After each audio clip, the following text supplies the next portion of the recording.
del juicio el tiempo ya llegó, nuestro destino sellará y cada caso el juez verá, su obra hará, concluirá el juicio investigador. El juez vendrá con gran poder y el pago a todos les dará. Aquel que vino a morir y darse por el pecador, al cielo luego ascendió y pronto al mundo volverá. Es nuestro fiel intercesor en el santuario celestial. Su sangre allí abogará, dando a sus hijos el perdón. Solemne hora llegará y los que aman al Señor ante su juez habrán de estar, y el fallo entonces él dará. Oh mi Jesús, confío en ti, a tu amor me aferro yo. Mi nombre tú confiesa hoy y mis pecados borra así. Oh mi Señor, que pueda hoy sentir cuán seria hora es. Oh, lléname de tu amor, transfórmame con tu poder, confiando en ti con gran valor. Yo quiero en la lid vencer y un día estar contigo en Sion, cantando a ti mi Salvador.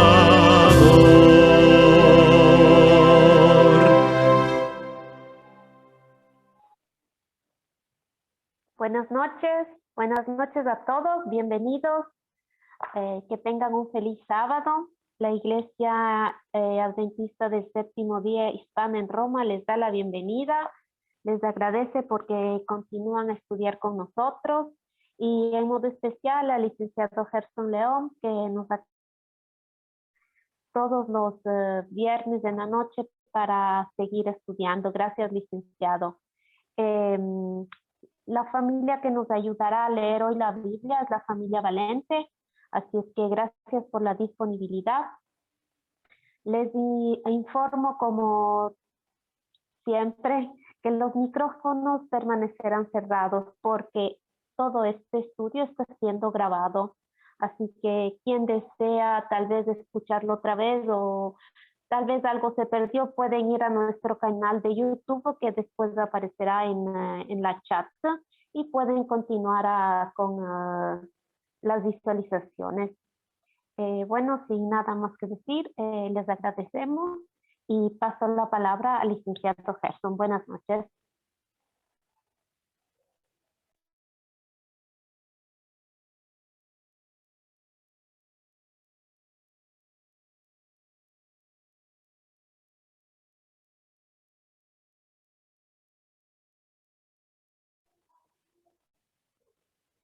Disculpen, ¿me escucharon? Ah, Sí, hermana, hemos escuchado. Mabe, por favor, al licenciado Gerson, si le abres el micrófono. El licenciado está como organizador.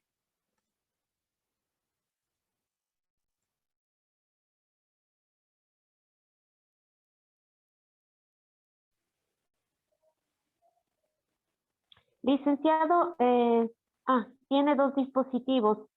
Está como organicost.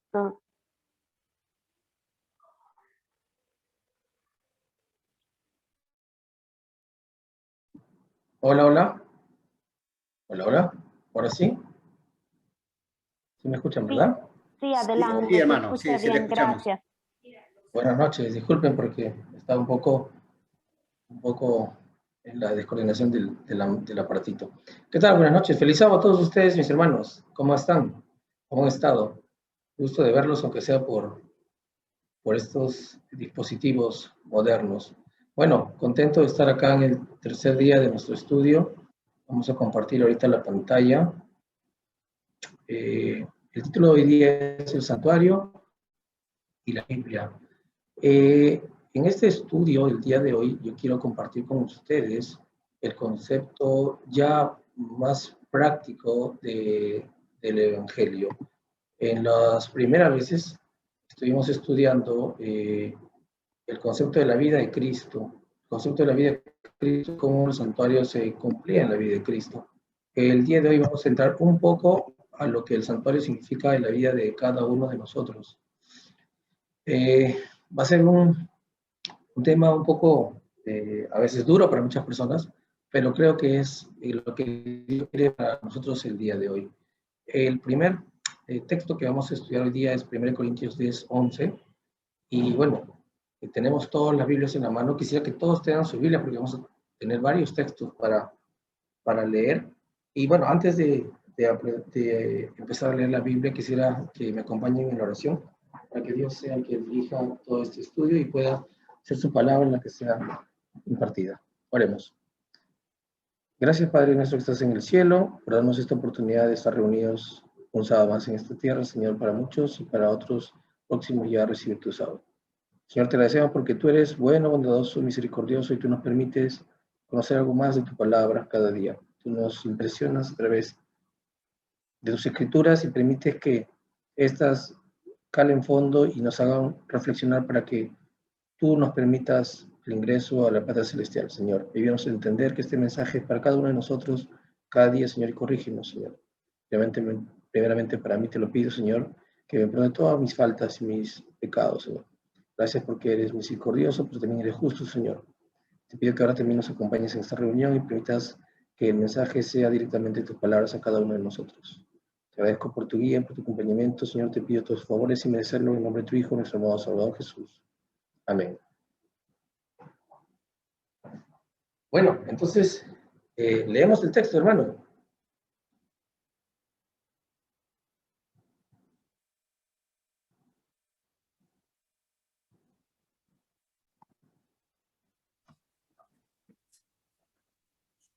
Hermano, ¿me puede repetir el texto? Se tiene Ok. 1 Corintios 10, 11. Si no lo tiene, va a salir en la pantalla. No hay problema. Aquí va a estar. Ok. Primera de Corintios 10, 11 dice, todas estas cosas les acontecieron como ejemplo y están escritas para amonestarnos a nosotros que vivimos en estos tiempos finales. Amén. Entonces vemos que la palabra de Dios nos dice que todas estas cosas les acontecieron como ejemplo. Está hablando del pueblo de Israel. Si vamos a Corintios, ustedes pueden ir con su Biblia que está en la mano, lo pueden empezar a leer un poco más. Y Dios en esos textos, porque nos van a permitir ver lo que Dios quiere para nosotros hoy. Esto fue ejemplo y es para amonestarnos hoy. Si retrocedemos un poquito a este texto, en el verso específicamente 6, bueno, antes de retroceder ese texto, les comento que está escribiendo Pablo, ¿verdad? Esta es una carta paulina, una carta de Pablo. Y miren lo que se dice de él, el Espíritu me decía, me mencionó esto. Cómo Pablo predicaba, y creo que sabemos que Pablo fue uno de los muy buenos predicadores que tuvo el Evangelio. Y eso nos enseña a nosotros. Ahora miren cuál era el método de Pablo, y por eso lo comparto. ¿Qué utilizaba Pablo? Y por eso lo comparto. Dice, mientras Pablo proclamaba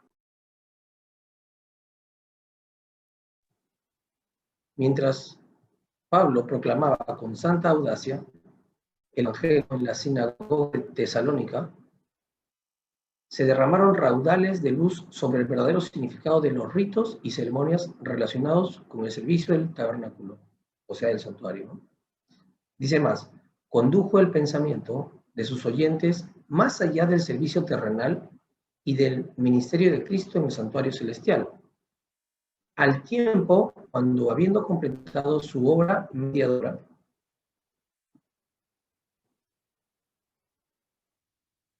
Cristo volverá con poder y grande gloria y establecerá su reino en la tierra. Pablo creía en la segunda venida de Cristo. Tan clara y vigorosamente presentó las verdades concernientes a este suceso que ellas hicieron en la mente de muchos una impresión que nunca se borró. Es interesante para mí ver que Pablo utilizaba el santuario para su predicación. Y este santuario, tanto el terrenal y celestial, y dice la palabra, iba más allá, hacía impresiones en las mentes, las cuales nunca se borraron. Esto lo pueden encontrar en Hechos de los Apóstoles, página 185. Y también en Hechos, el libro de Hechos en la Biblia, el versículo 17, del 1 al 3.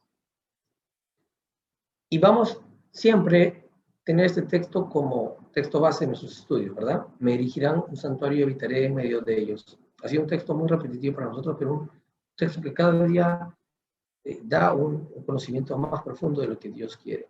Haciendo un repaso de lo que hemos estudiado, solamente hacer un pequeño repaso por las personas que de repente se conectan por primera vez y las que no entienden lo que estoy explicando con detalles pueden ir a los videos que ya están grabados.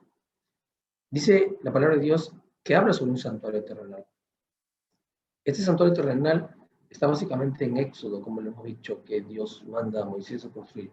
Y un santuario celestial, que está en toda la Biblia, en Hebreos, en Hechos. Vamos a sacar solamente el texto de Hebreos que dice puntualmente, ¿no? En resumen, lo que venimos diciendo es esto. Tenemos tal sumo sacerdote que se sentó a la diestra del trono de la majestad en los cielos, ministro del lugar santísimo y del verdadero tabernáculo que levantó el Señor y no el hombre. Entonces, Hebreos ya nos introduce al concepto de la preexistencia de este santuario celestial.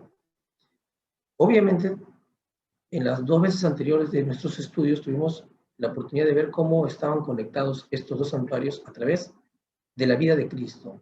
Y Cristo cómo los pasó en paso por cada mueble el santuario. Hoy día vamos a ver ahora cómo Él nos impresiona a través de lo que le pasó a su pueblo. Dicho sea de paso, este texto de la Biblia dice algo muy interesante. Aquí tenemos revelado el santuario del nuevo pacto, está hablando del cielo. Dice luego por el terrenal, el santuario del primer pacto fue armado por el hombre, construido por Moisés. Este segundo está armado por el Señor, no por el hombre. En aquel santuario, hablando del terrenal, los sacerdotes terrenales se desempeñaban en el servicio. En este es quien Cristo es nuestro gran sumo sacerdote, quien ministra a la diestra de Dios. Dice algo más, un santuario estaba en la tierra, en el pasado, y el otro está en el cielo, en el presente, ¿verdad? Estos 2 contextos nos van a ayudar a entender el concepto del santuario y hasta dónde duró. Pasa que un tiempo donde la iglesia tuvo problemas inclusive de las enseñanzas básicas de esta, en el año 1906, Elena de White escribe en el libro Evangelismo, que también se recopila en Cristo su santuario, la correcta comprensión del ministerio en el santuario celestial es el fundamento de nuestra fe. Interesante, la correcta comprensión del ministerio en el santuario celestial es el fundamento de nuestra fe. Ya leímos la vez anterior cómo David encontraba la sabiduría o fundamentos de su sabiduría divina en el santuario. Ahora, fundamentos. Como hemos visto, hemos elegido 6 textos que son columna de nuestro estudio casi todas las semanas. Quisiera repetirlas porque esos textos van siempre a lo mismo, a darnos a entender cómo es siempre utiliza Dios las mismas herramientas. El primer texto es Juan 5:39. escudriñad las Escrituras, porque a vosotros os parece que en ellas tenéis la vida eterna, y ellas son las que dan testimonio de mí. Acordémonos que el punto principal de lo que viene diciendo Cristo es que la Biblia, y en ese caso el Antiguo Testamento, pero el Nuevo, como lo hemos visto también en Apocalipsis, dan testimonio de él como ente principal o primera persona en cuanto al ministerio de lo que se está hablando. Otro texto muy parecido, como lo hemos visto, es este, que dice Lucas 24, 27, comenzando desde Moisés y los profetas, está hablando del Antiguo Testamento. En camino de Emaús dice, les interpretamos las Escrituras lo que de él decía. La Biblia nos dice entonces que el Antiguo Testamento decía mucho de Cristo, y eso también lo vamos a ver hoy día en otros textos. Entonces resumimos que estos dos primeros textos nos dicen que la Biblia, el Antiguo Testamento literalmente y tanto el Nuevo, va a poner en punto principal de enfoque a Cristo. Y quizás los mismos discípulos no entendieron. Porque luego de este texto, siguen leyendo ustedes en Lucas, dice que su corazón les ardía cuando ellos escuchaban la palabra. Interesante que no habían entendido muchas cosas, e inclusive el santuario, como vimos en otros textos. Otra parte de esta columna que estamos teniendo es que los eventos van a ser repetitivos. Muchos eventos se van a dar en el futuro, otros en el pasado, y todos tienen un mismo origen y una misma razón. No hay nada nuevo. Dice la Biblia, ¿qué es lo que fue? Lo mismo que será. ¿Qué es lo que ha sido hecho? Lo mismo que será. No hay nada nuevo debajo del sol. Eclesiastés en otro verso dice, lo que antes fue, ya es, y lo que ha de ser, ya fue. Y Dios restaura lo pasado. Entonces, en estos dos textos estamos entendiendo que Dios utiliza ejemplos del pasado para el futuro y ejemplos tanto de las profecías con ejemplos del diario de vivir. Es interesante esa mezcla que existía o existe en la palabra de Dios, porque nos va a permitir ver cosas que están escritas para el futuro que ya pasaron. Por ejemplo, el hecho del mensaje de los 3 ángeles. Abraham recibió visita de 3 ángeles. Y eso que se ve como futuro, como que va a pasar, ya pasó. Luego la tierra fue destruida por fuego. Y esperamos que la tierra sea destruida por fuego. Es un paralelismo que existe en varios textos de la Biblia, solamente para comentar. Entonces, cuando la Biblia lo leemos desde esta perspectiva, vamos a darnos cuenta que muchas cosas históricas van a ser también proféticas. Y otros dos textos que nos van a ayudar a entender algo con respecto al pueblo, y esto es lo que hemos venido leyendo siempre, pero hoy día no va a servir más. Mi pueblo fue destruido porque le faltó conocimiento. Por cuanto desechaste el conocimiento, yo te echaré del sacerdocio. Ya vimos que esto se repite como una promesa de Dios. Dice, puesto que olvidaste la ley de tu Dios, yo también me olvidaré de tus hijos. ¿Nos recordamos? La ley estaba ¿dónde? En el santuario. Y quienes ejercían el trabajo de oficiar los ritos o el oficio del santuario eran los sacerdotes. Entonces Dios les dijo que si ellos desechaban su ley iban a ser desechados. ¿Cuánta importancia hay en el sacerdote? La ley es una de sus bases, obviamente. Es el lugar mucho más resguardado por Dios. Es el último lugar que lo llamaba lugar santísimo. Entonces nos damos cuenta que el santuario tenía diferentes partes y cuando Dios se refiere a ese texto se refiere al lugar santísimo. Dicho sea de paso, el único que podía llegar a este lugar era el sumo sacerdote. Entonces vemos que acá cita la intención del pueblo y la ley. Cómo el pueblo, al desechar la ley, Dios los iba a desechar. En cambio, vemos otro texto muy parecido en Proverbios, donde dice, sin profecía, el pueblo se desenfrena, se disipa, se entera. Mas el que guarda la ley es bienaventurado. Y está hablando del pueblo también, y del pueblo que sigue la ley, del pueblo que quiere seguir la voluntad de Dios. ¿Qué va a suceder? Va a ser bienaventurado. En cambio, el pueblo que no quiere seguir la voluntad de Dios, ¿qué va a ser? Desechado. Son dos textos que nos aclaran este concepto. Entonces, rebobinando todo lo que hemos venido estudiando, todas estas citas. El primer texto que tenemos como columna nos habla del concepto de cuál, de que tenemos Cristo como testimonio. Cristo siendo testimonio de todo lo que estamos leyendo. Lo mismo dice el segundo texto, luego nos habla sobre lo pasado, lo futuro, que es lo mismo, que siempre va a haber coordinación entre ellos. Y finalmente el pueblo y la ley. Tuvimos la oportunidad de ver la estructura de la vida de Cristo en un pueblo de fotos, en un collage, y vimos que eso se resumía en este santuario. Ya lo hemos estudiado, no vamos a indagar más acá. Pero también nos dimos cuenta que la unión entre este santuario que era la vida de Cristo se plagaba al santuario, cómo Cristo ascendía al santuario celestial. Y también ya lo hemos estudiado, poco realmente, pero lo hemos estudiado, tienen la base para ustedes seguir estudiando y darse cuenta de los detalles que existen en estos dos santuarios que se centran básicamente en la vida de Cristo. Hoy día quiero presentarles lo que Elena que dejó ahí nos habla hacia nosotros. Esto nos va a permitir entender qué es lo que el santuario quiere o Dios hacia nosotros. Dice la palabra de la pluma inspirada. Todos necesitamos tener en mente el tema del santuario. No dice algunos, dice todos. Y en otros textos no solamente se refieren a los cristianos ni a los adventistas, a todos. Dice algo más. Dios prohíbe que la charla que proceda de labios humanos cercene, ¿no? Corte la creencia de nuestros hermanos en la verdad de que hay un santuario en el cielo y de que un modelo de ese santuario se construyó una vez en la tierra. Junta estos dos conceptos, santuario celestial y santuario terrenal. Pero dice algo más.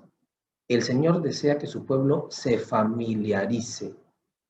¿Qué es familiarizarse? Es estar acostumbrado a algo, estar en constante contacto, algo que ya no es raro para uno, algo que es siempre común, ¿verdad? Dice, el Señor desea que su pueblo se familiarice con ese modelo, hablando desde la tierra. ¿Pero qué? Teniendo en mente el santuario celestial. Miren esa conexión que hace el Espíritu de Profecía. El Señor desea que para que tú entiendas el santuario celestial tienes que familiarizarte con el terrenal, pero teniendo en mente el santuario celestial. Dice más, donde Dios es todo y está en todo. Y eso lo hemos visto. Cada mueble significa Cristo. Y habría que estudiar mucho. Quizás hoy vamos a estudiar uno un poquito más que otros, porque por el tiempo, yo también sé que es un poco amplio el estudio. Vamos a tratar de hacerlo lo más pausado que podamos para que el Espíritu Santo nos pueda ayudar a entender su palabra.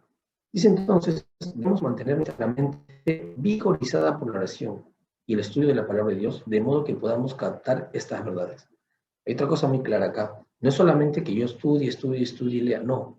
Dice, debemos mantener nuestra mente vigorizada por la oración y el estudio de la palabra de Dios, de modo que podamos captar estas verdades.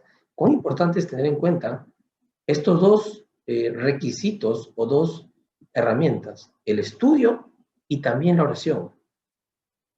Y estos dos, digamos, recomendaciones se encuentran en el lugar santo, ¿verdad?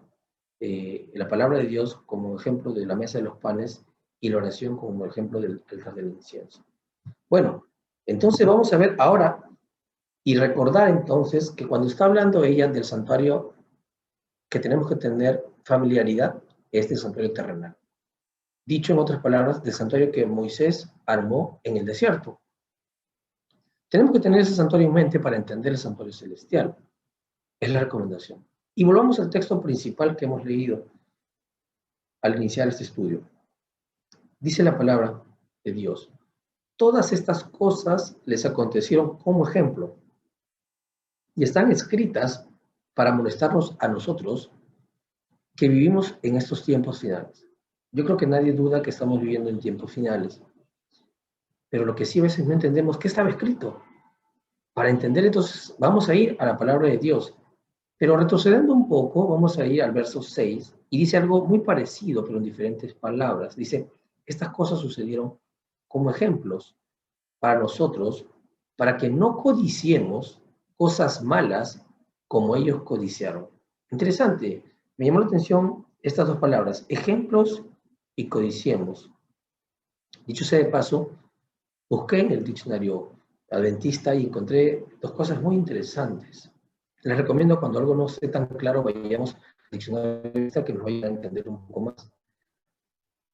Dice la explicación de este texto, es decir, ejemplos que no debemos imitar. ¿No? Los castigos que les sobrevinieron a los israelitas con su viaje de Egipto a Canaán fueron ilustraciones de lo que seguramente le sucederá al pueblo de Dios. Y vámonos a saltar hasta donde está lo negrito. Dice, si comete las mismas faltas y desobedece a Dios como lo hicieron las huestes de Israel en el desierto. Ahora vamos a leer lo azul. Dice, fueron ilustraciones de lo que seguramente sucederá al pueblo de Dios que disfruta de tan abundantes bendiciones y favores en su viaje hacia la Canaán celestial. Dos situaciones, una de obviamente de condenación o de desobediencia y la otra de la realidad de lo que vive el pueblo de Dios hoy, de abundantes bendiciones. Ya nos está llamando la atención de cómo Dios enfoca el concepto de la vivencia de su pueblo hoy en día. Dice más, los cristianos que desobedecen al Señor serán castigados tan ciertamente como lo fueron los israelitas por sus actos de rebeldía. Interesante. Vemos entonces que va a haber castigo acá. Pero dice algo más. Un mayor conocimiento de Dios que el que poseen otros no autoriza a dejar de lado cualquiera de los mandamientos divinos. El conocer más no te autoriza a dejar de lado un mandamiento divino. Dice más, por el contrario, tal conocimiento significa una responsabilidad mayor de responder estrictamente a todas las enseñanzas de Dios. La desobediencia en semejantes circunstancias es mucho más grave que en el caso de los que no tienen tanta luz. Wow. Vuelvo a leer la última parte. La desobediencia en semejantes circunstancias, siendo conocedor mayor, dice, ¿no?, es mucho más grave que en el caso de los que no tienen tanta luz. Sabemos lo que es Santiago 17, ¿verdad? Y Lucas 12, 47 al 48. Lo vamos a leer y recordar Santiago. Dice Lucas 12, 47 al 48.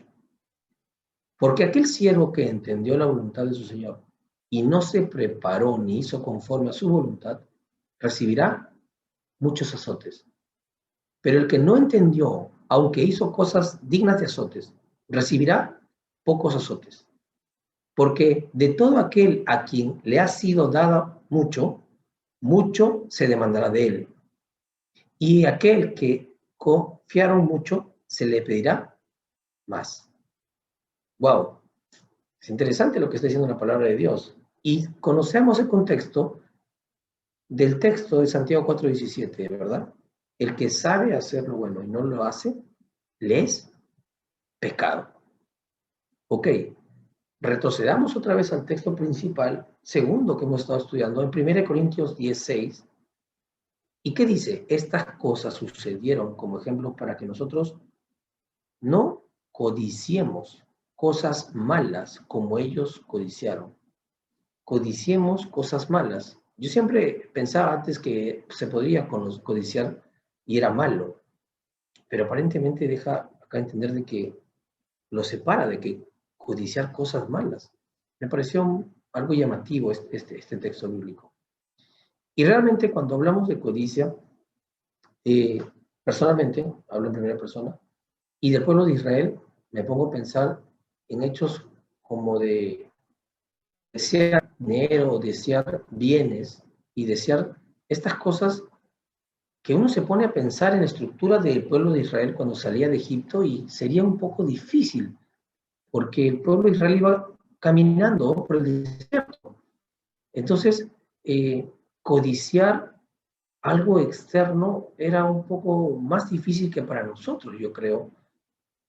Codiciar tener dinero también podría ser difícil porque, de hecho, el pueblo venía caminando en el desierto y imagínense el peso que tenían que cargar de lo que podría ser el oro que traían, inclusive de armas, porque salieron armados de Egipto, dice la palabra de Dios. Me pareció raro el hecho de codicia, no lo discernía muy bien. Y me pareció más raro cuando encontré este texto bíblico. Dice Éxodo 36, 2 y 7. Entonces llamó Moisés a Bezaleel o Oliab y a todo hombre sabio de corazón, en cuyo corazón Jehová había puesto sabiduría, y todos aquellos cuyo corazón les impulsó para acercarse y llevar a cabo la obra. Y ellos tomaron de delante de Moisés toda la ofrenda que los hijos de Israel habían traído para que se llevara a cabo la obra de la construcción del santuario. Como el pueblo continuaba trayendo ofrenda voluntaria cada mañana, todos los maestros que hacían toda la obra del santuario dejaron cada uno hacer su trabajo y hablaron con Moisés diciendo: el pueblo trae mucho más de lo que es necesario para que llevar a cabo la obra que Jehová ha mandado que se haga. Entonces Moisés mandó a pregonar en el campamento diciendo: nadie, hombre o mujer, haga nada más como ofrenda para el santuario. Y así se le impidió al pueblo seguir trayendo, pues había material suficiente para hacer toda la obra y aún sobraba. Entonces yo quedé en una intriga mayor. O sea, si la Biblia narra que el pueblo era codicioso, o por la codicia no fue agradable a Dios, y encontramos el texto que aparentemente según esto era no tan codicioso, más bien era abiertos de manos para ofrecer a Dios el oro que Dios le había dado, de hecho, en Egipto al salir. Me quedé sorprendido. Dije, algo no estoy entendiendo. Y realmente, gracias a Dios doy, porque a través de este estudio pude encontrar algo que les voy a compartir el día de hoy, quizás le ayude a entender lo que yo no entendía. Como les dije, cuando yo pensaba en codicia, siempre imaginaba a una persona con deseo de tener más y más posesiones y dinero. Y eso no entraba tan fácilmente en el concepto de los israelitas, porque ellos no tenían mucho dinero. Ellos tenían cosas de oro, sí. Pero me sorprendí ese hecho. Y llegando más adelante, fui al concepto de lo que dice la Real Academia Española, que es el ente que regula nuestro lenguaje, y encontré 4 definiciones que me llamaron la atención. La primera es afán excesivo de riquezas, que es lo que yo tenía por conocimiento primario. Deseo vehemente en algunas cosas buenas. Acá me quedé sorprendido. Deseo vehemente de algunas cosas buenas. Y me vino a la mente el texto. Codiciaron cosas malas. No vamos a entrar a ese punto porque estamos estudiando el santuario, pero es interesante que ya la misma palabra te da estructuras para empezar a investigar. Dice algo más. Una cualidad del toro en perseguir con vehemencia y tratar de coger el bulto o engaño que se le presenta. Y finalmente, la última acepción, apetito sensual. Me llamó la atención, apetito sensual. Y cuando estaba buscando muchas imágenes para hacer el estudio, porque me gusta poner imágenes, les comento que encontré algo que nunca había visto y que me llamó mucho la atención. Y que para mí no tenía sentido. Muchas imágenes donde se asociaba el dinero con la alimentación. Y como que la gente comía dinero.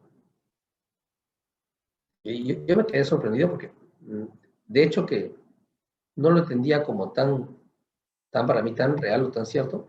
Pero miren lo que dice en esta definición. Dice, codicia, deseo o apetito ansioso, excesivo de bienes o riquezas. Interesante, apetito ansioso de bienes excesivos, de bienes y riquezas. Pero saben, yo les aconsejo algo, cuando estudien algo, no se queden con el diccionario de la Real Academia Española, sino vayan al diccionario bíblico, porque permite entender el concepto que Dios tiene para cada situación. Miren lo que dice este diccionario bíblico y lo comparto con ustedes. Me ayudó mucho a entender esto. Dice, codiciamos. Literalmente, y está dado en el contexto de usted puede buscar el texto y va a salir lo que significa para el texto. Dice, literalmente, para no ser nosotros codiciadores de cosas malas, para que no fuéramos codiciadores de lo malo. Ahora, las características de los israelitas me sorprendieron. Dice, los israelitas eran habitualmente dominados por el deseo desordenado. No eran guiados serenamente por la razón, sino por los impulsos de pasiones y apetitos pervertidos. Y esto nos manda a Éxodo 16:3 y Números 11:4 y 5. Y ahorita vamos a ir ahí. Dice más, hay peligro de que el pueblo de Dios repita el error de Israel en este respecto. Esto es evidente por las amonestaciones que se encuentran en los pasajes de Mateo 24, 37 al 39 como profecía, y también Lucas 17, 26 al 30, que son profecías. Entonces vemos cómo el cumplimiento exacto de lo que pasó en Israel se puede aplicar para nosotros hoy en día. Impulsos de pasiones y apetitos pervertidos. Vamos a ver lo que dice Éxodo 16, 22 y 3, que es donde nos manda este texto. Dice, entonces toda la congregación de los hijos de Israel murmuró contra Moisés y Aarón. Y vamos a ver esto como punto principal, murmurar contra Moisés y Aarón. Les digo algo, la foto que tienen atrás es una foto de comidas típicas egipcias, pero puse un poco para que no lo puedan ver, pero como se puede apreciar es algo con bastantes carnes. Pero dice algo más.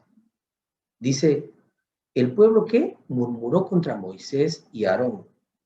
Y si nos recordamos quiénes eran Moisés, eran los sacerdotes del pueblo de Israel, sus pastores para nosotros, ¿verdad? Y eso hay que aplicarlo en nosotros, porque por eso no se agradó Dios de ellos. Nosotros debemos murmurar de nuestros dirigentes.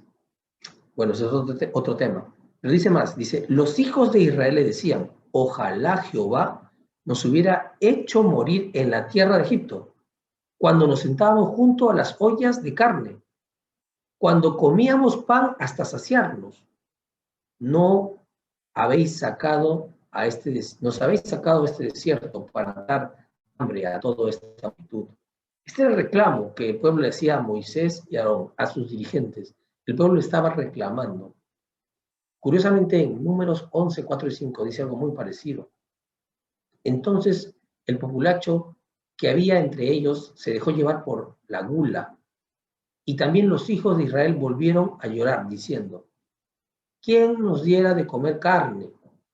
Nos acordamos del pescado que comíamos gratis en Egipto, de los pepinos, los melones, los puerros, las cebollas y los ajos. ¡Wow!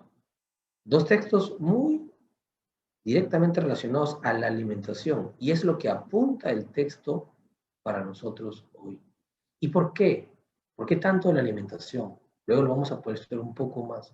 Pero tiene que ver con contaminación de nuestro cuerpo, con descontaminación. Vamos a ver en la parte profética de estos dos textos. ¿Qué venía diciendo la Biblia en Mateo 24, 37 al 39?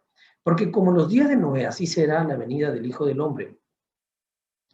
Pues como en aquellos días antes del diluvio, estaban comiendo y bebiendo. Acuérdense, comiendo y bebiendo. Casándose y dándose en casamiento hasta el día en que Noé entró en el arca. Y no se dieron cuenta hasta que vino el diluvio y se los llevó a todos. Así será también la venida del Hijo del Hombre. ¡Wow! Ya está profetizándose Mateo lo que va a suceder. Esa advertencia para nosotros. Dice más Lucas 17, 26 al 30. Como pasó en los días de Noé, así también serán los días del Hijo del Hombre. Ellos comían y bebían, se casaban y se daban en casamiento, hasta el día que Noé entró en el arca. Y vino el diluvio y los destruyó a todos. Así mismo también será como pasó en los días de Lot. Comían y bebían. Acuérdense, comían y bebían. Compraban, vendían, plantaban, edificaban. Pero el día en que Lot salió de Sodoma, llovió del cielo, fuego y azufre, y los destruyó a todos. Así será el día en que se manifieste el Hijo del Hombre. ¡Wow! Entonces ahora entendemos más claramente lo que está hablando la Biblia en cuanto a codiciar, ¿verdad? No está hablando exactamente del dinero. Vamos a ver lo que nos dice el Espíritu Mesías con respecto al concepto de aquel que sigue este parámetro de codiciar esto. Y me gustaría analizar un poco lo que ella dice. Dice, los que están dispuestos a aprender acerca de los efectos de la complacencia pecaminosa sobre la salud. Y acá me llama algo muy interesante. Los que están dispuestos. O sea, no solamente que uno haga el hecho, sino que esté dispuesto.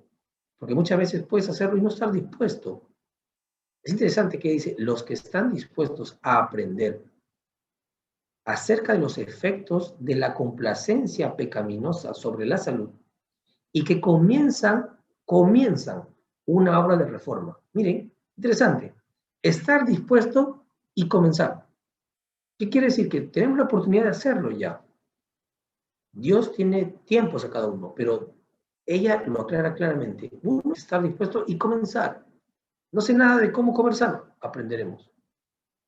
Dice, aunque sea por motivos egoístas. Esto me llamó la atención mucho. ¿Sabe por qué? Porque yo conozco, de hecho, algunas personas que son amistades y entienden la salud diferente, lo hacen en una perspectiva de verse bien, van al gimnasio y lo hacen realmente rigurosamente. No comen ciertas cosas y comen ciertas otras cosas, pero no tienen el sentido de cuidar el cuerpo como el templo del Espíritu Santo, que Dios nos permitió ver a través de la prueba inspirada. Y acá la palabra dice, aunque sea por motivos egoístas. Interesante. Aunque sea por esos motivos, dice algo más. Al hacerlo, pueden colocarse en el lugar donde la verdad de Dios alcanzará sus corazones. Impresionante. Dios me está diciendo a mí que quizás esas amistades, que yo los considero mucho, que no le podía hablar de la Biblia, ahora que están teniendo un régimen de comida sana, te pueden escuchar mejor que antes. Y de hecho, que sí lo están haciendo. Yo les comenté con algunas personas de conocer la Biblia y ahora como que hablan mejor y tratan de entender. Esto es una verdad que a mí me impresionó. Dice algo más. Y por otra parte, las personas que han escuchado la presentación de las verdades bíblicas están en una posición en la cual sus conciencias pueden ser despertadas por el tema de la salud. Impresionante. Ambas van de la mano. Las verdades bíblicas y los temas de la salud. Aquel que cambia puede entrar fácilmente a la parte bíblica. Y aquel del mundo que conoce o empieza a conocer más de Dios puede entrar mejor a los temas de salud. ¡Wow! ¿Cómo hay una conexión tan directa entre estos dos eventos que ella fue impresionada por el Espíritu Santo? Dice más. Ven y sienten la necesidad de romper con la tiranía de los hábitos y apetitos que los ha gobernado durante tanto tiempo. Hay muchos que podrían aceptar las verdades de la palabra de Dios después de ser convencidos por las evidencias más claras. Pero sus deseos carnales, que exigen ser complacidos, les controlan el intelecto a tal punto que rechazan la verdad. Esto me impresionó. Dice más, porque se oponen a sus deseos sensuales. La misma definición que encontramos en el diccionario. Deseos sensuales. ¿Para qué? Para codicia. Impresionante. Esto es lo que Dios está tratando de hablar a su pueblo. ¿Qué era codiciar? Eran los deseos sensuales incontrolables de la alimentación que sufrió el pueblo de Israel. Dice más, las mentes de muchos se rebajan tanto que le impiden a Dios trabajar en favor de ellos y con ellos. Miren, la mente de muchos se rebajan tanto que le impiden a Dios trabajar en favor de ellos y con ellos. Es muy interesante el concepto de la alimentación, porque nos va a permitir que Dios inclusive pueda trabajar con nosotros. Algo más, antes que puedan apreciar las demandas de Dios, la corriente de sus pensamientos debe cambiar y se deben despertar sus sensibilidades morales. Consejos sobre salud, página 21, verso 2. Impresionante, hermano. A mí me llamó la atención mucho porque esto yo no lo tenía tan claro hasta estos días que me puse a estudiar. Solamente este contexto de codicia y me llevó a encontrar todo esto que hasta antes no lo tenía tan claro. Espero que también para ustedes sea un beneficio la palabra de Dios en este contexto. Ahora volvamos al texto principal del estudio de hoy. 1 Corintios 10, 1 al 6. Si alguien lo quiere leer, lo puede leer. Yo voy a leerlo luego pausadamente. Y quisiera de repente algún hermano que pueda, o que quiera levantar la mano ahorita, y que quiera participar de esta lectura. Y le voy a decir algo. Ya con muchos hermanos acá hemos estado estudiando el santuario por varias citas. Y este texto siempre lo utilizo para que cada uno de nosotros busque en estos textos los muebles del santuario. Ahora que leamos esto, quiero que ustedes busquen los temas los muebles. Vamos a leer del verso del 1 al 6. Ok. ¿Ok? Leo, hermano. Sí. ¿Puedo leer? Por favor. Ok. Porque no quiero, hermanos, que ignoréis que nuestros padres todos estuvieron bajo la nube y a todos pasaron el mar. Y todos en Moisés fueron bautizados en una nube y en el mar. Y todos comieron el mismo alimento espiritual. Y todos bebieron la misma bebida espiritual, porque bebían de la roca espiritual que los seguía, y la roca era Cristo. Pero de los más de ellos no se agradó Dios, por lo cual quedaron postrados en el desierto. Mas estas cosas sucedieron como ejemplo para nosotros, para que no codiciemos cosas malas como ellos codiciaron. Amén. Gracias, hermana Doris. A ver si alguien que estuvo escuchando esta lectura o lo ha leído ya, encuentra algún tipo de mueble del santuario en este caminar de estos textos. Algo, pueden escribirlo al chat. Si ustedes ven algo que les hace recordar a un mueble, escríbanlo. Porque hemos visto que comida y bebida se repetían en el tiempo de Noé y de Lot. Y lo vuelve a decir, comida y bebida. Y si no, no hay problema. Podemos seguir estudiando. Entonces vamos ahora a entrar a este detalle de Corintios, 1 Corintios 10, 1 al 6. Dios está hablando a su pueblo. Vamos a entrar en el contexto del tiempo. Está hablando Pablo, ¿hacia qué? Hacia la iglesia de los Corintios. El mar, dice Anita Cristina, lavatorio, exacto, o el lavacro, muy bien. El bautismo, gracias. Sí, si alguien tiene otra idea, pueden decírmelo. Y vamos a ver entonces el contexto de lo que está pasando el pueblo de Israel para entender lo que pasó a Corintios y lo que nos está pasando a nosotros. En esos tres contextos nos va a ayudar a entender la palabra de Dios.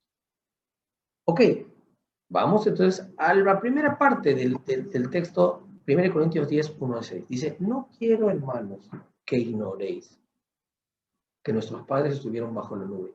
Les cuento, la historia dice, y lo pueden buscar, en el Espíritu de Poesía está, y también en los comentarios bíblicos si quieren leerlo.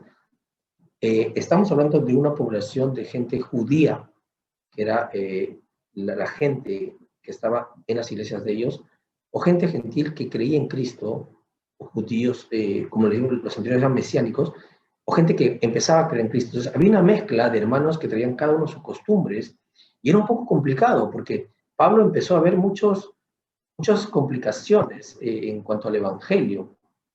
La mesa del pan, dice Mártica. Amén. Y vamos a ver que en Corintios empieza a decir algo. Dice, no quiero, hermanos, que ignoréis. Ellos no ignoraban, ellos conocían. Eso lo vamos a ver de repente en otro estudio y va a ser interesante ver que hablaba con gente conocedora. Es más, dice que nuestros padres están hablando de gente judía que tenía este concepto claro de las fiestas y de los conceptos de la adoración. Y conocían el hecho que le digan que estuvieron bajo la nube. Quizás para nosotros el contexto bajo la nube es que estamos en un lugar soleado y la nube nos cubre. Ellos tenían claramente lo que significaba la nube. Y quiero ir a ese contexto para que nos ayude a entender qué significa la nube. Eso está en Éxodo 13:21, pero miren la definición que tiene el diccionario bíblico. Dice, la presencia visible de Dios con su pueblo era la nube, mientras éste peregrinaba en el desierto de Egipto, Canaán. O sea, la nube representaba la presencia de Dios visible con su pueblo. Acordemos que cuando la nube se movía, el pueblo se movía. La nube lo guiaba. La nube era su camino por donde ellos iban a ver. ¿Y por qué? Ahorita lo vamos a entender. Dice, mientras este peregrinaba el pueblo en el desierto de Egipto a Canaán. Durante el día era una nube que iba delante del puesto de Israel avanzaba. Y por la noche se convertía en una columna de fuego. Ok. Dice el texto en Éxodo 13, 20 hasta el 22. Salieron de Sucot y acamparon en Etán al borde del desierto. Jehová iba delante de ellos, de día como una columna de nube, para guiarlos por el camino. Miren, Jehová los guiaba. Vamos a ver quién los guiaba. Dice, y de noche en una columna de fuego para alumbrarles, a fin de que pudiera caminar tanto de día como de noche. La columna de nube nunca se apartó de delante del pueblo. Impresionante, Dios nunca se apartó del pueblo, ni la columna de fuego de noche. Pero siempre el pueblo se apartaba de Dios. Y esa es la naturaleza de lo que pasa hasta hoy en día con nosotros. Pero bueno, dice Jehová, iba delante de ellos de día una columna de nube y de noche como una columna de fuego. Ahora, vemos entonces que la nube, ¿a quién representaba? Vamos a ver qué dice Colosenses 1, 14, 17. Dice que era la presencia visible del Dios con su pueblo. Y miren lo que dice Colosenses 1, 14, 17.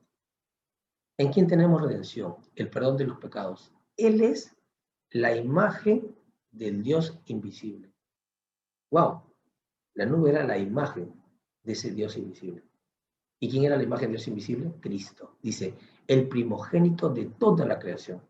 Porque en él fueron creadas todas las cosas que están en los cielos, en la tierra, visibles e invisibles, sean tronos, dominios, principados, autoridades. Todo fue creado por medio de él y para él.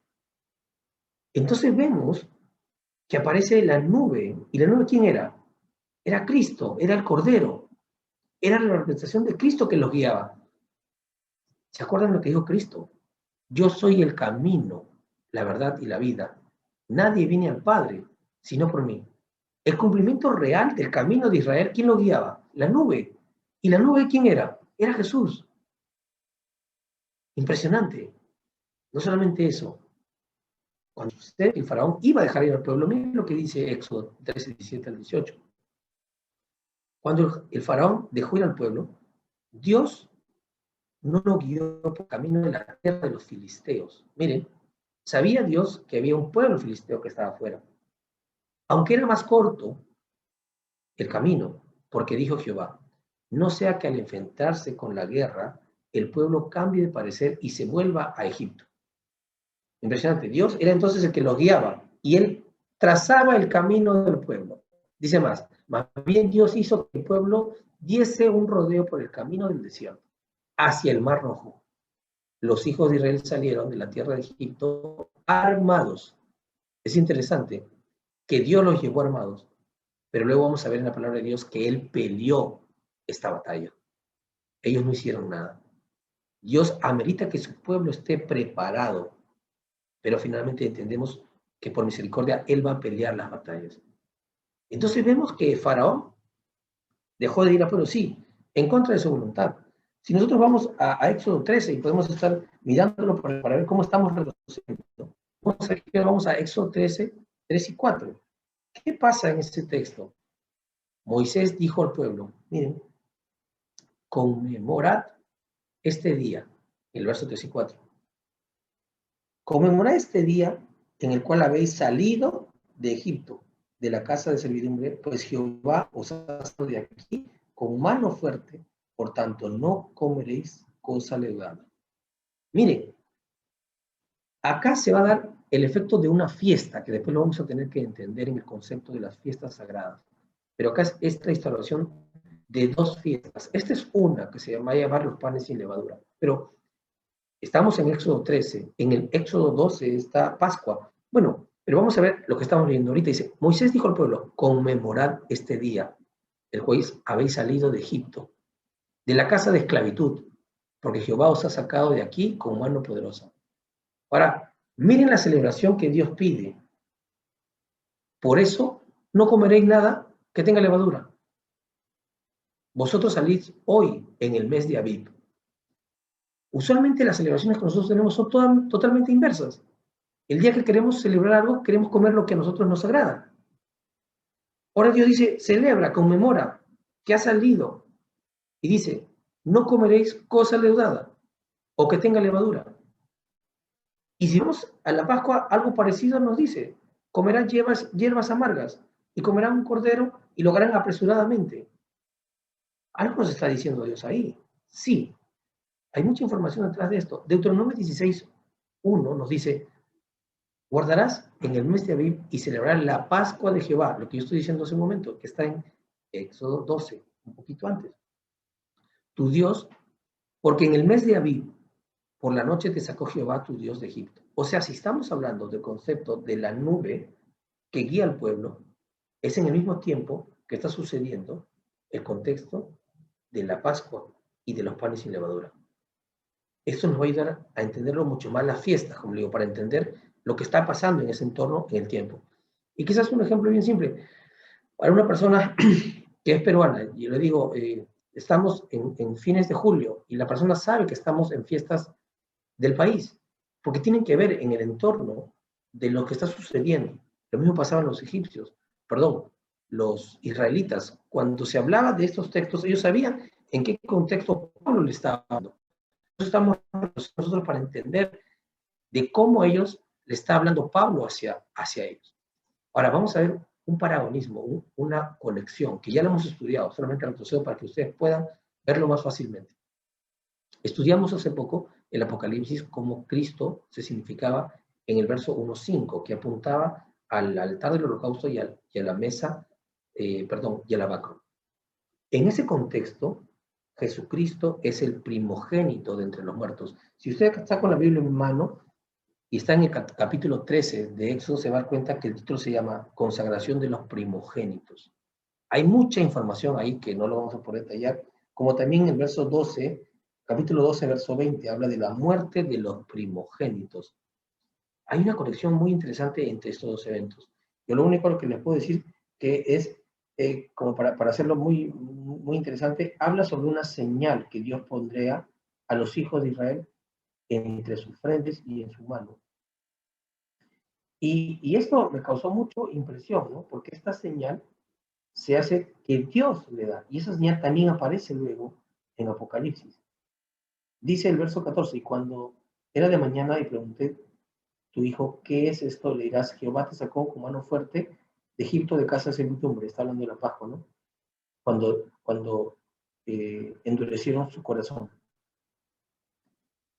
Dice el verso 16, te será pues como una señal en la mano y como un memorial delante de tus ojos, por cuanto Jehová nos sacó de Egipto con mano fuerte. Interesante, ese mismo lenguaje lo utiliza en Apocalipsis para ver la señal del pueblo redimido. Una señal en la marca, en la mano o en la frente. Y también la señal para los no primogénitos, como está en Egipto. Hay mucha comparación que nos ayuda a entender un poco más el concepto bíblico. Ahora, vemos entonces estos tres conceptos de fiestas que nos ayudan a entender. Es solamente el primer verso que estamos leyendo de Corintios. Dice 1 Corintios 15:20. Pero ahora Cristo sí ha resucitado de entre los muertos como primicias de los que durmieron, puesto que la muerte entró por medio de un hombre, también por medio de un hombre ha venido la resurrección de los muertos. Santiago sigue diciendo, 1:18-20, por su propia voluntad Él nos hizo nacer por la palabra de verdad, para que fuéramos como primicias de sus criaturas. Ahora nos habla esas primicias hacia nosotros. Miren lo que dice algo más. Sabed, mis hermanos, amados hermanos, todo hombre, sea pronto para oír, lento para hablar y lento para la ira, porque la ira del hombre no lleva a cabo la justicia de Dios. Interesante. Ahora que estamos aplicando este concepto solamente de primicias, nos dice un ejemplo para nosotros. Todo hombre sea pronto para oír, lento para hablar y lento para la ira, porque la ira del hombre no lleva a cabo la justicia de Dios. Por eso la aplicación del santuario me parece muy interesante. Y solamente para un repaso rápido de lo que es las fiestas, quizás esto que estoy con detalles para que podamos conectar más fácilmente esto, porque sé que no es tan fácil, pero le explico que está en Levítico 23. Y acá tenemos la lista de las fiestas. Se dividen en tres fiestas principales. Las primeras tres son Pascua, panes y primicias, lo que hemos estado leyendo. Tiene que ver con la vida de Cristo. La segunda fiesta viene siendo Pentecostés, que es la fiesta de las semanas. Las primeras están dadas básicamente en las fiestas de primavera. Y las últimas están dadas en las fiestas de otoño, que son trompetas, expiación y cabanas. Eso lo pueden leer en Levítico 23 para tener un esquema más de lo que estaba entendiendo Pablo, porque Pablo está hablando con judíos que están entendiendo esto, que quizás para nosotros no es tan entendible. Este es un esquema pequeño, que también se los voy a pasar en el PTP o en el PDF para que ustedes puedan estudiarlo. Y vamos a ver los conceptos de primogénitos y de primicias, cómo tienen una relación directa. Y eso cómo tiene que ver, de hecho, con la nube que crió Dios y como Cristo, que tiene que ver con Pascua, primicias y panes. Ahora, en los textos que hemos venido leyendo, la palabra de Dios habla que en 1 Corintios 5:7, hacia nosotros también, limpiaos de la vieja levadura, para que seáis una nueva masa, como soy, sin levadura, porque Cristo, nuestro Cordero Pascual, ha sido sacrificado. Vemos entonces la unión que existe entre panes y Pascua, y también Pascua, panes y primavera, ¿verdad? Y también primicias y panes. Bueno, o sea, vamos a tener que estudiarlo con más detalle para que sea un poco más claro. Y ahora vamos al esquema. que ustedes de repente han tenido siempre en las primeras clases. El pueblo de Israel, les comento, para que recordemos todos, llegó a recibir las tablas en el Éxodo 20. Y ustedes pueden ir a sus Biblias, y de hecho todos lo conocen esto. Pero vamos a hacer un pequeño repaso de todo lo que pasó el pueblo de Israel. Si vamos hacia adelante, el pueblo de Israel recibe la orden de construir el santuario 5 capítulos luego. Sería en el capítulo 25. Ahora, es interesante que el pueblo de Israel pasa por el santuario, tal cual hemos visto en Corintios, que ahorita lo vamos a definir porque hemos visto algunos muebles, y quizás habíamos ahora a Jesús también ahí, pero vamos a definir ahora cómo se presenta en todo el contexto de Cristo guiándolo al pueblo, ya vimos, en un esquema. Eso lo vamos a hacer rápido. Y este esquema quisiera compartirlos hoy con ustedes, porque es el esquema del pueblo de Israel que pasa por un santuario sin recibir ni siquiera los 10 mandamientos. La parte final de este santuario para ellos es recibir los mandamientos. Y pasa por todo eso el pueblo, en esquemas exactos. Si van ustedes a su Biblia, van a encontrar que en Éxodo 12 se instala la Pascua. Dice el verso de Éxodo 12:11, lo habéis de comer así, ceñidos con un cinto, con vuestros pies calzados y con el bastón en la mano, y lo comeréis apresuradamente. Es la Pascua de Jehová. Vemos que acá Cristo instaura la Pascua, y sabemos que la Pascua es la muerte del Cordero. Acuérdense, ellos fueron liberados por la sangre del Cordero. La última plaga, o el último pedido que Moisés, Dios hizo a través de Moisés al faraón, fue que los libere. Y cuando no quisieron, pasó lo último con los primogénitos, como hemos leído, ¿verdad? La muerte. El ángel los liberó con la sangre del Cordero. Eso tiene que ver con nosotros también, porque a nosotros nos libera la sangre del Cordero. Pero vamos a ver lo que está pasando en Egipto entre los israelitas. Los israelitas entonces fueron liberados a través de esa Pascua que Dios la instaura en el capítulo 12 de Éxodo.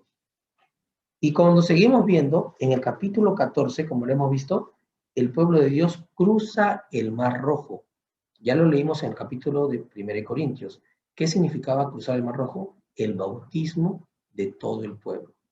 Entonces, el pueblo pasa por el primer mueble, sí, por la Pascua.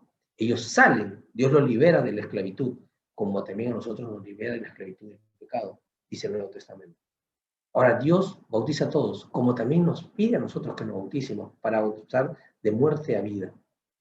Miren lo que pasa en este contexto. El capítulo 16, Dios da el pan hacia el pueblo, y era el maná. Y acá tiene que ver mucho con, inclusive con el sábado, como Dios no mandaba maná el séptimo día, y cómo Dios tenía los tiempos ligados para que ellos recojan, y les pedía que tengan la doble porción, y lo que recogían de más se podría, o sea, hay mucho significado también con el cuerpo que es de Cristo, y hay que estudiarlo para ver qué significaba en todo el esquema esto. Ahora, el pan, que es lo que Dios le da a Israel, ocurre en el verso 16, que significa para nosotros el maná o pan, que significa, de una otra forma, la mesa de la proposición. Acá hay un texto que es un poco más complicado de entenderlo. Quizás acá voy a de repente darle algunos textos más para que ustedes puedan entender. Cuando vamos al verso 17, hay algo interesante que sucede en ese contexto y que apunta al altar del incienso. Esto es un poco más difícil de verlo, nos va a tomar un tiempo, pero yo solamente voy a dar ciertos detalles para que ustedes puedan entender, porque acá creo que estudiar un poquito más, unas horitas. Vamos a ver que suceden dos cosas muy parecidas en dos santuarios que hemos estudiado ya. Lo que hemos estudiado ya, estos temas, vamos a poder entenderlo fácilmente. ¿Qué sucede con el pueblo? El pueblo va a pedirle a Moisés, va a murmurar. Vamos a verlo en el capítulo 2, en el verso 2 del capítulo 17. El texto se titula Agua de la ropa. Dice, disputó el pueblo con Moisés diciéndole, danos agua para que bebamos. ¿Y qué le dice Moisés? ¿Por qué disputáis conmigo? ¿Por qué tentáis a Jehová? Le respondió Moisés. Así que el pueblo tuvo sed allí y murmuró contra Moisés. Interesante, porque cuando vemos la estructura de la tercera o la segunda tentación de Cristo, podemos ir a Mateo 4, que tiene su Biblia que me va a acompañar.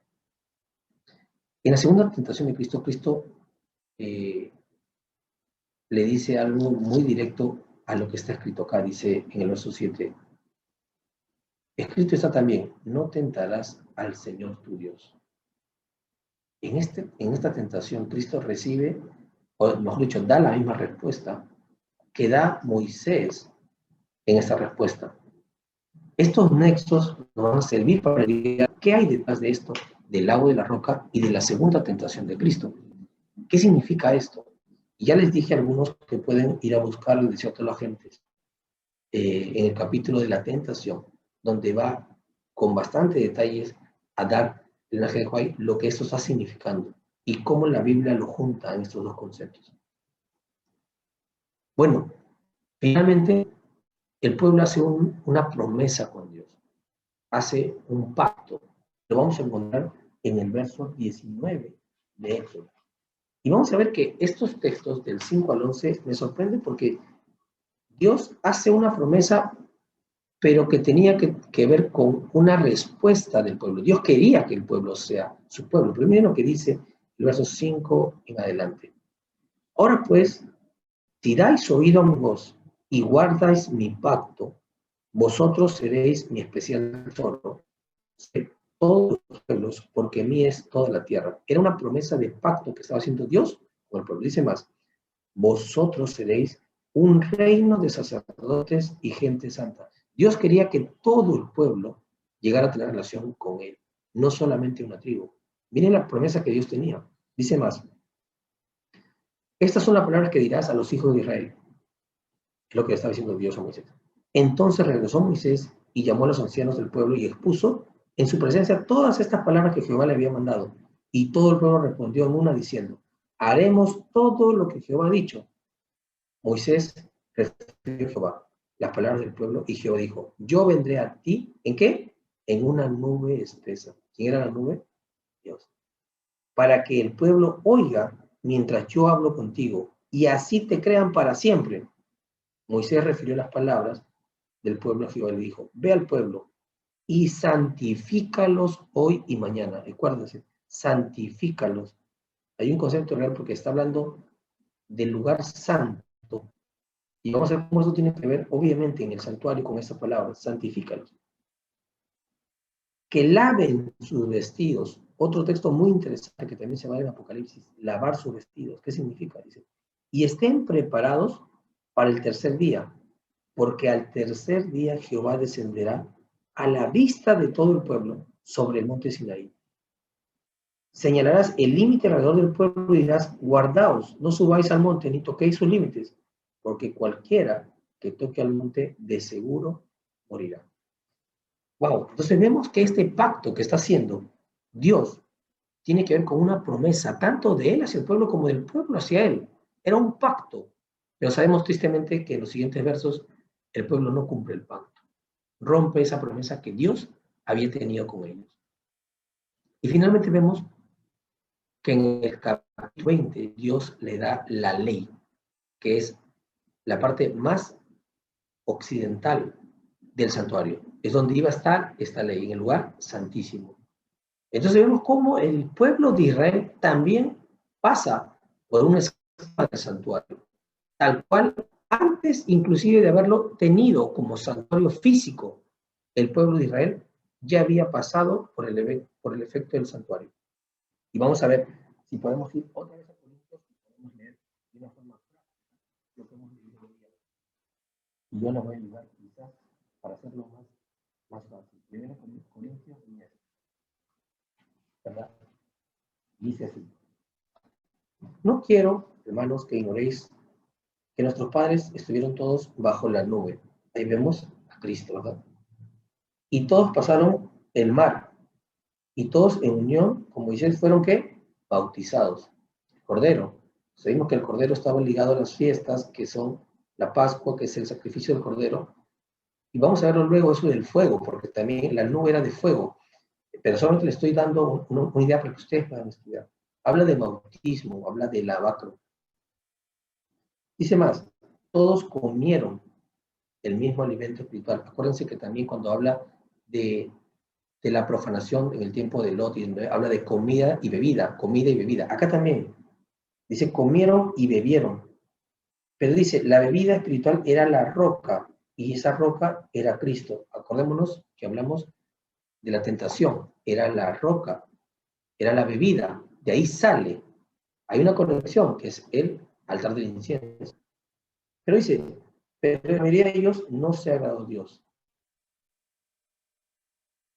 por lo cual quedaron tendidos en el desierto. ¿Qué significa? Que ellos no fueron buen testimonio, no fueron buen candelabro. El candelabro es el testimonio del cristiano. Vemos entonces que todo se repite y finalmente Dios los desecha porque ellos no pudieron pasar al lugar santísimo. Y es más, esa generación no pasó. Sabemos todos que tuvieron errantes por el desierto porque no agradaron a Dios. Volvamos para nosotros, que es lo que dice la palabra. Dice, porque aquel siervo que entendió la voluntad de su Señor y no se preparó ni hizo conforme a su voluntad, recibirá muchos azotes.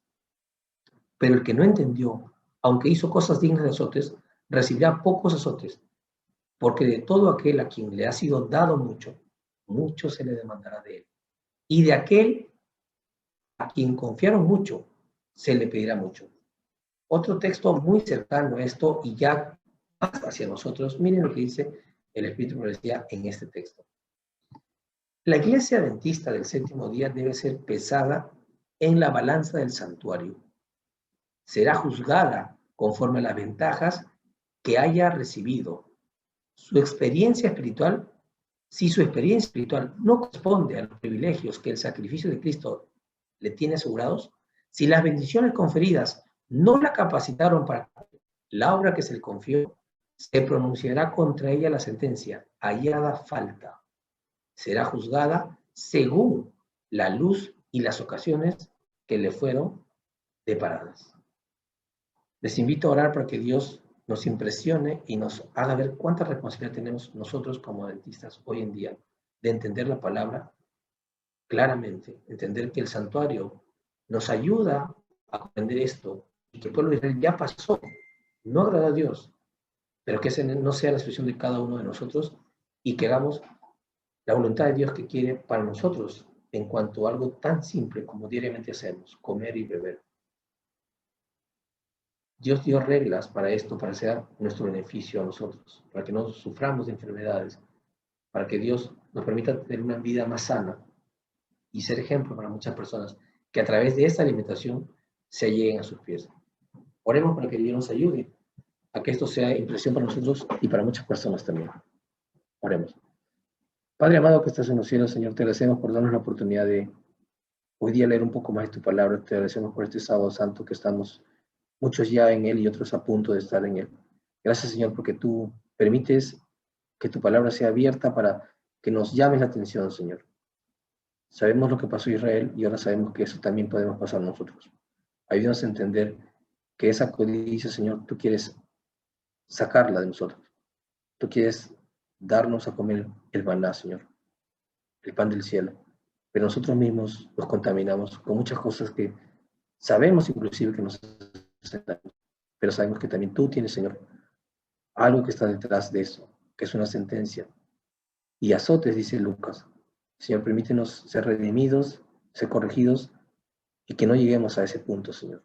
Que tu Espíritu Santo nos haga reflexionar y nos llame al arrepentimiento. Te agradecemos todo esto, Señor, en el nombre solamente y exclusivamente de tu Hijo, nuestro amado y Salvador Jesús. Amén. Amén. Gracias, gracias, licenciado. En realidad, importantísimo el concepto de la codicia. Propio, una cosa que uno ni siquiera se hubiera imaginado, la verdad. Bueno, pues les doy solo alguna información sobre lo que tenemos más adelante. Tenemos el día sábado la reunión del el día domingo a las 17 el estudio bíblico con Eureka.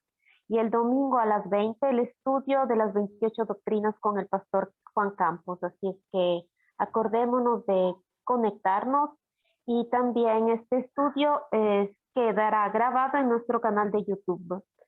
No sé si es que alguien tiene que hacer algún comentario después del himno, si el licenciado Gerson tiene tiempo.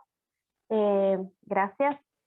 Nos conectamos para si alguien tiene comentarios o preguntas. Gracias, licenciado, una vez más. Clarísimo.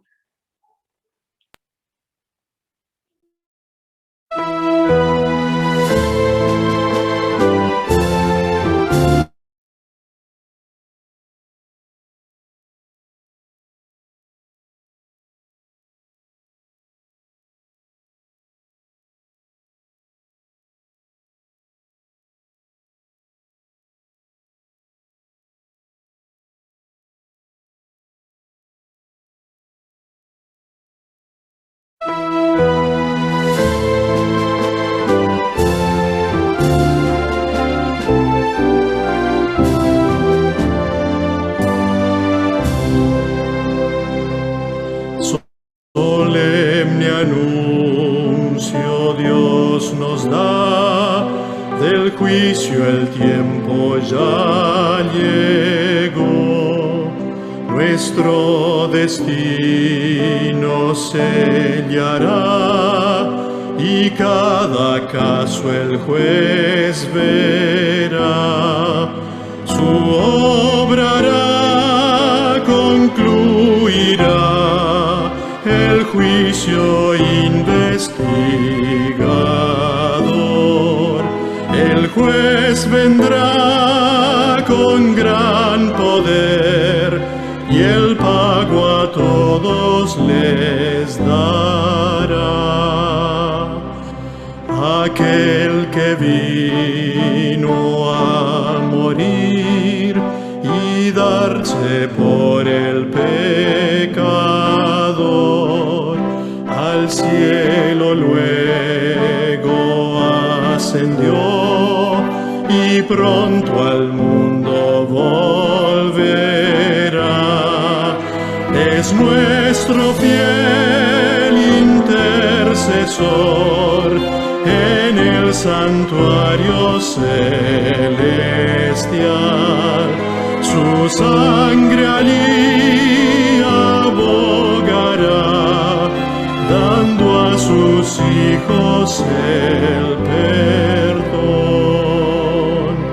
Solemne hora llegará y los que aman al Señor ante su juez habrán de estar, y el fallo entonces él dará. Oh mi Jesús, confío en ti, a tu amor me aferro yo. Mi nombre tú confiesa hoy y mis pecados borra así. Oh mi Señor, que pueda hoy sentir cuán seria hora es.